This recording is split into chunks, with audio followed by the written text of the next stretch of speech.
Salut mon canard, c'est Mathieu pour Cocktail 101. Aujourd'hui, on va parler d'un cocktail dont tu as déjà entendu parler, le Negroni. C'est un cocktail classique qui est revenu sur le devant de la scène depuis quelques temps, probablement suite à l'engouement pour le gin de ces dernières années. Toujours est-il qu'il est très bon et très facile à préparer. Allez, c'est parti mon Negroni.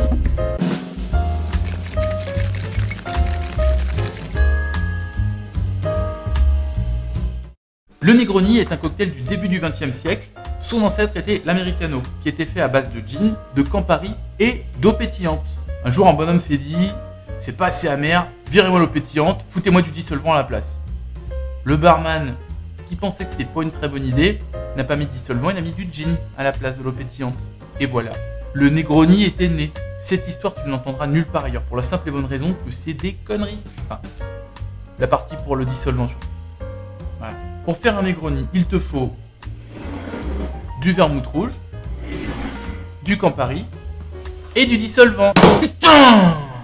Donc pour faire un Negroni, il te faut du vermouth rouge, du Campari et du gin.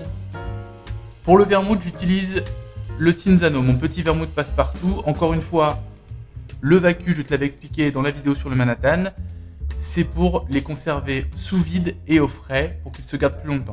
Pour le Campari original, j'utilise du Campari. Tu peux éventuellement le remplacer par un autre amer, de l'apérol ou un bitter aperitivo que tu vas trouver en grande surface ou chez le caviste. Généralement, tu les reconnais, ils sont rouges pétants. Si tu n'as jamais goûté un Negroni au Campari, commence par ça. Tu verras le reste plus tard. Pour le gin, il faut un gin assez sec, pas trop doux, pas trop sucré. Encore une fois, pour respecter la recette d'origine. Sinon, entre le Campari et le vermouth, il va se faire manger. Moi, j'utilise une petite douceur que j'ai découvert à Saint-Gervais. C'est le gin du Mont Blanc. C'est une petite distillerie qui met beaucoup d'amour dans ce qu'elle fait. Et même s'il faut mettre un peu plus loin la main dans le porte-monnaie pour se procurer la bouteille, j'aime bien aider les petits producteurs qui se sortent les doigts. Toi aussi, renseigne-toi. Autour de toi, il y a sûrement des gens bien qui font du gin. Le Negroni est un cocktail préparé dans un verre à mélange et servi dans un verre de type low ball ou old fashion. Tu peux aussi le préparer directement dans le verre, mais aujourd'hui je vais te présenter la version dans le verre à mélange. Pour faire un Negroni, il te faut donc un verre à mélange, un jigger ou verre doseur, une cuillère à cocktail et une passoire de type Joulet. Pour préparer un Negroni, il te faut une once de gin, une once de Campari,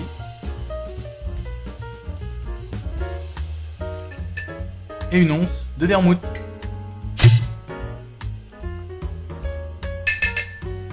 Une fois que tout est dans le verre à mélange, on rajoute de la glace et on remue. Moi je vais utiliser mes petits cannelés de mon moule à cannelés. Ce sont des gros blocs de glace qui vont amener une dilution, mais pas trop, hein, il ne faut pas le noyer. C'est parti, on remue. Pas trop, hein, le cocktail va être servi sur glace.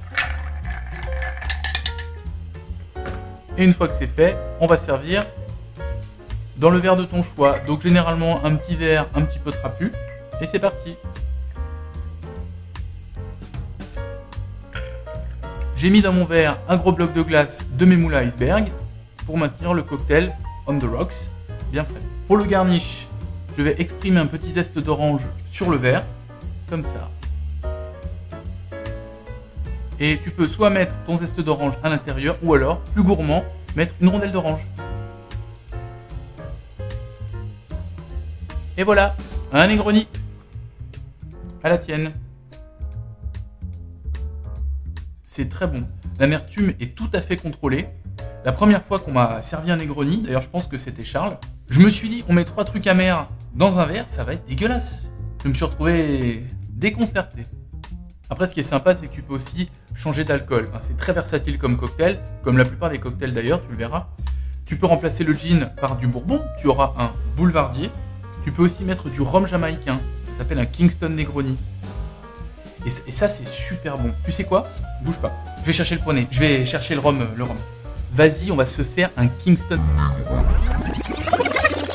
Donc, pour faire un Kingston Negroni, il te faut les mêmes ingrédients que pour le Negroni, mais on va remplacer le gin par le fameux rhum jamaïcain.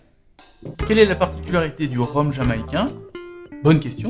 Contrairement au rhum agricole qu'on a beaucoup en France qui est fait à base de canne à sucre, Le rhum jamaïcain, comme la plupart des autres rhums du monde d'ailleurs, sont faits à base de mélasse. Mais le rhum jamaïcain a une manière d'être fabriqué qui lui donne une saveur un peu spéciale, une odeur, un goût de banane flambée. En anglais, on appelle ça le funk, et c'est vraiment quelque chose qui est particulier au rhum jamaïcain.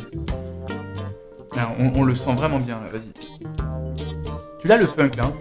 Ah ouais, hein. Moi j'utilise du Smith & Cross qui est mon rhum jamaïcain préféré, il est très marqué sur le funk. Alors, on aime ou on n'aime pas ce type de rhum. En tout cas, celui-là, c'est vraiment l'archétype du rhum jamaïcain. Donc, on reprend les mêmes proportions 1-1-1, c'est facile à retenir. Une once de rhum jamaïcain, une once de Campari et une once de vermouth rouge. On mélange. Déjà là, ça sent bon. Et on verse. C'est un verre low ball un peu différent, mais ça fera le boulot. Pour le garnish, ce coup-ci, la même chose, on va exprimer le zeste. Et là. Bon bah la tienne hein. Kingston baby. Essaye de trouver du rhum jamaïcain, ça vaut le détour, c'est génial. J'espère que cette vidéo t'a plu, moi je prends toujours autant de plaisir à te faire des cocktails. Surtout à les boire, abonne-toi à la chaîne, abonne tes potes, abonne ton bot, abonne ta botte, abonne ta bonne. Les chaussettes de l'archiduchesse sont-elles sèches ou archi-sèches? Allez, gros bisous et à la prochaine.